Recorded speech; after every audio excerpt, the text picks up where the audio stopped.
حضرت عیسیٰ علیہ السلام حضرت مریم علیہ السلام کے بیٹے تھے جو اللہ کے حکم سے بغیر باپ کے پیدا ہوئے۔ وہ لوگوں کو خداوند کی دعوت دیتے۔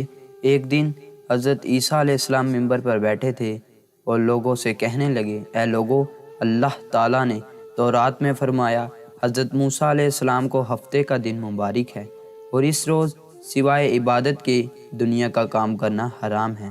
اب اللہ نے اس حکم کو منع فرمایا ہے اور ہماری کتاب انجیل میں فرمایا کہ اتوار کا دن بہت مبارک ہے، اس دن کو مانو اور اس کا احترام کرو اور اس دن نمازیں پڑھو اور کوئی کام دنیا کا اس دن نہ کرو اور اس کتاب کے مطابق چلو۔ بنی اسرائیل کی قوم حضرت عیسیٰ علیہ السلام کی یہ بات سن کر کہنے لگی، کتنے ہی پیغمبر بنی اسرائیل میں حضرت موسیٰ علیہ السلام کے بعد آئے، کسی نے بھی حضرت موسیٰ علیہ السلام کی شریعت کو جھٹلایا نہیں، اور یہ لڑکا ہماری کتاب موسیٰ کو منسوخ کرتا ہے، لہٰذا اس کو مار ڈالنا چاہیے تاکہ ہمارے نبی موسیٰ علیہ السلام کا دین جاری رہے۔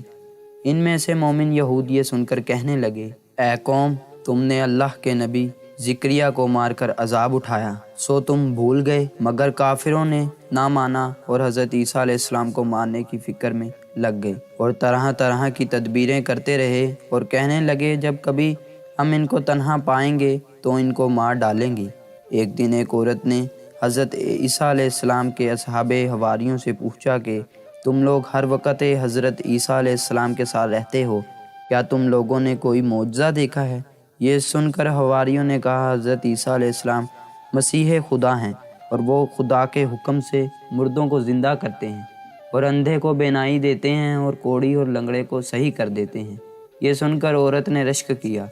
حضرت عیسیٰ علیہ السلام یہ باتیں سن رہے تھے اور کہنے لگے کہ رشک تو اس نبی کی امت پر جو قرآن پڑھے گی، اور ان کی امت میں حافظ قرآن بہت ہوں گے اور دوسرے پیغمبروں کی امت قرآن حفظ نہ کر سکے گی۔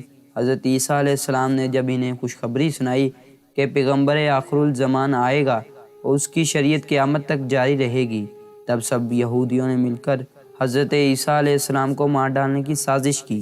اس زمانے کا بادشاہ بھی کافر تھا۔ اس ظالم نے یہودیوں کے ساتھ مل کر حضرت عیسیٰ علیہ السلام کو مارنے کا فیصلہ کیا۔ جب حواریوں کو معلوم ہوا تو انہوں نے حضرت عیسیٰ علیہ السلام کو بتایا۔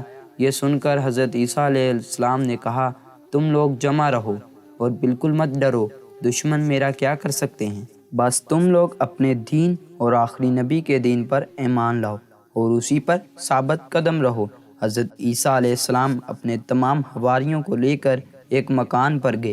یہودیوں نے اس موقع کو غنیمت جان کر اس مکان کا محاصرہ کر لیا۔ پھر اللہ تعالیٰ نے اپنے فرشتے حضرت جبرائیل علیہ السلام کو بھیجا اور حضرت عیسیٰ علیہ السلام کو چوتھے آسمان پر اٹھا لیا۔ ادھر یہودیوں کا سردار شیو حضرت عیسیٰ علیہ السلام کو مارنے کے لیے مکان میں گیا اور حضرت عیسیٰ علیہ السلام کو بہت ڈھونڈا لیکن نہ پایا۔ مکان سے نکلنے میں جب شیو کو دیر ہو گئی تو باقی یہودی جو مکان کے باہر کھڑے تھے سب کے سب اندر داخل ہو گئے اور ان لوگوں نے اپنے سردار شیو کو دیکھا کہ وہ حضرت عیسیٰ علیہ السلام کی شکل و صورت بن گیا ہے، اور یہ سب کچھ اللہ تعالیٰ نے حضرت عیسیٰ علیہ السلام کو بچانے کے لیے کیا تھا، کیونکہ اس وقت یہودی حضرت عیسیٰ علیہ السلام کو قتل کرنے کا ارادہ کر چکے تھے، لیکن اللہ تعالیٰ نے حضرت عیسیٰ علیہ السلام کو چوتھے آسمان پر اٹھا لیا اور ان کی جگہ پر ان کے سردار شیو کو انہی کی شکل و صورت کا بنا دیا تھا۔ یہودیوں نے اس کو پکڑ لیا۔ اس نے فریاد کی، میں شیو ہوں، تم لوگ مجھ کو چھوڑ دو، لیکن وہ لوگ ہرگز نہ مانے اور کہنے لگے، تم ہی عیسیٰ ابن مریم ہو۔